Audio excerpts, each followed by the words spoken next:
This past summer, a student in our Hebrew class pointed out something so obvious I never noticed it. Whenever we would learn a new rule of grammar, there was a good chance we would learn a new meaning for one letter, the letter He. In other words, the letter He is a superletter that appears all over Biblical Hebrew, with many different functions and meanings. There's nothing quite like it in English. If the letter He were an object, it would be a Swiss Army knife. It could be a knife, a screwdriver, a saw, a bottle opener, a file, a toothpick, a tweezer. Well, you get the idea. So let's get started, and I'm going to show you 9 different meanings for this one letter.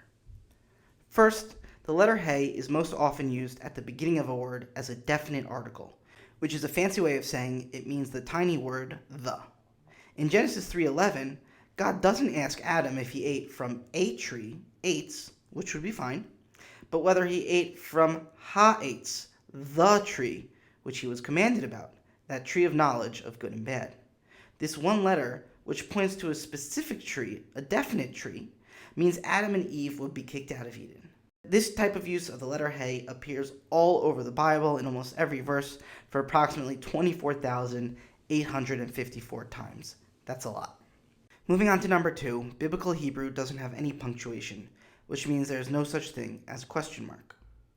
At the beginning of a sentence, the letter He can be used to ask a question, kind of like our question mark at the end of our sentences. Let's return to our verse in Genesis 3:11, where God asks, Hamin ha'etz asher tziviticha levilti achol mimenu achalta? Did you eat from the tree which I commanded not to be eaten from? This isn't a statement, this is a question, and the way we know it is that letter He at the beginning. This one letter means that God is not accusing Adam outright. He is prompting him to confess his guilt. This type of usage, which is the closest thing to punctuation in Biblical Hebrew, appears approximately 755 times in the Bible. Moving on to number 3, we just discussed He's at the beginning of a word. Let's take a look at He's at the end of a word. A He at the end of a word can change the gender. In Ruth 2:5, Boaz asks his young man, which in Hebrew is Na'ar, who that young woman is, which in Hebrew is Na'ara. The only difference between the young man, Na'ar, and the young woman, who is Ruth, Na'ara, is that He. The He is what tells you that Boaz was looking for a woman. This phenomenon appears on many Hebrew nouns that can be differentiated by gender in the Bible. Moving on to number 4. At the end of a word, sometimes the He can do the opposite of what it just did. Meaning, instead of turning a masculine word feminine, it's going to turn a feminine word masculine. This occurs especially with numbers higher than 2, and it's best seen in Genesis 45:23, where we see 2 numbers side by side. In this verse, Joseph sends his brothers home from Egypt with 2 sets of 10 donkeys for their elderly father Jacob.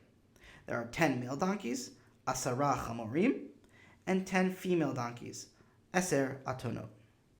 The number 10 appears in 2 forms here, and the letter He on the masculine asara is for the male donkeys, and without the letter He, eser is for the female donkeys. Moving on to number 5, and still at the end of the word, if we put a little dot in the He, it becomes a special suffix known as a mapik He, which means it is pronounced ha. This He means her, and it can sometimes get confusing. When Sarai, who will become Sarah, gives Avram, who will become Abraham, her maid Hagar for children, we read in Genesis 16:3 that she gave her husband Isha, with a pronunciation ha, a wife Isha. These 2 words, Isha, are exactly the same except for that tiny dot. Without the dot, it's feminine and it means a woman or a wife. But with the dot, it's masculine with a suffix and it means her husband. So really, it's 2 opposite meanings. It's either a wife or a husband. This type of He, which many students stumble upon, and even the ancient scribes stumbled upon sometimes, appears approximately 3,000 times in the Bible. Number 6. When it is placed at the end of place names and directions, the letter He means something entirely new. It becomes a direction.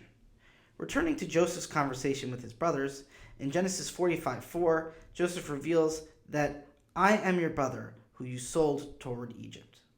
The normal word for Egypt is Mitzrayim, but here there is a He at the end, Mitzrayima, which means that it is to Egypt.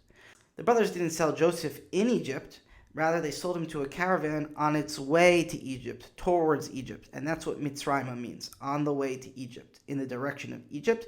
and this type of usage of the letter Hey occurs approximately 1,099 times in the Bible. Moving on to number 7, and a new category of verbs, the letter Hey can add the nuance of a wish, a hope, often while asking for permission. An example of this is Genesis 23:4, when Abraham wants to bury his wife Sarah. And he asks the locals to give him a plot of land, and he says, Va'ekbara meti, so that I may bury my wife. And the Hey tells you that it's a may, so that I may bury her. It's a polite way of asking. It's not like Abraham is demanding. And for the grammarians among you, this Hey is called a cohortative Hey. In Psalm 5:2, the psalmist tells God, Ha'azina, may you listen. This Hey, which is called a paragogic Hey, expresses that the psalmist is asking God for his attention. All in all, these type of Heys appear approximately 714 times in the Bible. Moving on to number 8, still in verbs, the Hey can mean passivity in the Nifal pattern. This is best seen in the creation story. In Genesis 2:3, the subject is God, who created Bara. In the very next verse, the heaven and earth are the subject, not God. And we are told about their being creative, Behi Baram, their passive creation. The extra Hey makes it clear that the heaven and earth are passive, meaning they were created, as opposed to being active creators alongside God. This usage appears approximately 205 times in the Bible. Finally, number 9, there are 2 verbal forms that are literally defined by the letter Hey, Hifil and Hofal. The Hit and Ha in their names correspond to the letter Hey. The Hey in these verbs usually tell you that the verb is causative, meaning something causes another event to take place. Returning to the Joseph story, in Genesis 39:1, we are told that Joseph was Hurad Mitzrayma, caused to descend down to Egypt, meaning he didn't go himself, he was sold into slavery and brought down by someone else to Egypt. Later in the verse, we see the active verb, Horiduhu, they caused him to descend, and this refers to the Ishmaelites who caused Joseph to descend from Canaan to Egypt. In both cases, Joseph did not descend on his own. Rather, he was caused to descend by others. Hifil and Hofal verbs appear around 3,000 times with a Hey. The smallest unit with meaning in a language is called a morpheme. In English, the letter S can be a morpheme, as in the word Bible, meaning one Bible, and Bibles, meaning 2 or more. The letter S changes the amount. It has meaning. We have seen a number of meanings for the morpheme Hey, and there's some others I didn't even include. This Swiss Army knife letter can mean the, as in the tree. It can be a question mark, as in did you eat from that fruit? It can make masculine words feminine, such as young man, young woman. It can make feminine words masculine, such as the feminine 10 to the masculine 10. It can mean hers, as in her husband. It can mean towards or in the direction of, as in towards Egypt. It can make an active verb passive, so that creating becomes created. It can make a verb a causative, so that it's not going down, it's caused to go down. And it can express a wish, as in may I go or may you listen. One bonus example that I would like to point out and really proves that the letter Hey is a super letter is that the shortest word in the entire Hebrew Bible is the letter Hey in Deuteronomy 32:6. Whereas it serves as a question mark in the question Hal Adonai Tigmelu Zot Am Navel Velo Chacham. Is this how you repay the Lord, you foolish and unwise people? So not only is this letter Hey a really super letter, it actually can even be conceived as an entire word. This entire video stems from one comment from a student at biblicalculture.org. While studying, she nonchalantly said, "Wow, this Hey has so many meanings. This is difficult." And well, here I am trying to explain all these different meanings. If you want to learn biblical Hebrew or anything else about the Bible, be sure to join us for regular classes during the year or our summer language classes, or also you can study at your own pace with recordings. Also, please support our Patreon. Thank you, and see you next time.